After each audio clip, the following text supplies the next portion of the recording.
Welcome to my mini blog. Hello guys, welcome to my mini blog. आज आपण बनवणार आहेत माझ्या छोट्याशा पिल्लासाठी आपण अंड्याची पोळी बनवणार आहे. तर अंड्याच्या पोळीसाठी मी गावरान अंडे घेतलेले. तुम्हाला तर गावरान भेटले तर ठीक आहे, नाहीतर आपण दुसरे जे अंडे आहेत त्यांनी पण काम करू शकतो. हे पहा, 2 अंड्याचे पोळ्या, 2 अंडे घेतलेले मी एकत्र. त्याच्यामध्ये वाटीमध्ये 2 अंडे फोडून घेतलेले. त्याच्यामध्ये थोडीशी हळद घालायची आणि थोडंसं मीठ घालायचं.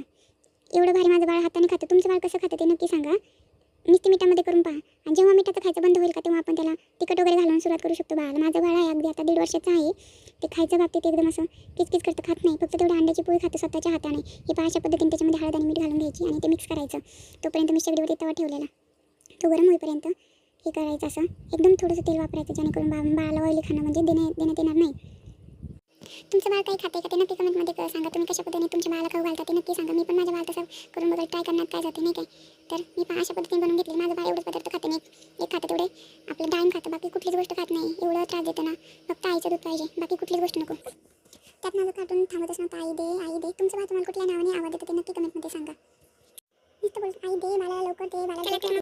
चला तर मग बनवूया आपण. एकदम साधी सिंपल रेसिपी आहे आणि अंडा एकदम बाळाचा बुद्धीसाठी एकदम मस्त असतं. त्याचं डोकं एकदम फास्ट चालतं. माझं बाळ तर एकदम आवडीने मस्तपैकी खातं. चला, तोपर्यंत आपण चुलीवर शेगडीवरती तवा ठेवलेला ना, तो गरम झाला चांगल्यापैकी. असं तेल टाकून घ्यायचं. मी असं तेल हे केलेलं, आधीच टाकून ठेवलेलं. तर आता बघा, असं टाकायचं आणि मस्तपैकी अशी होऊन द्यायची. जास्त डागून द्यायची नाही आणि जास्त कडक पण झाली नाही पाहिजे. कडक झाली तर बाळाला खाता येत नाही ना, बाळ दात पण नसतात ना, दाडा अजून उरलेला नाहीत ना, तर त्याला मऊ झाली पाहिजे. चला, अशी साईडनं कडेनं तेल घालायचं आणि नंतर हे करायचं, पलटी टाकायची.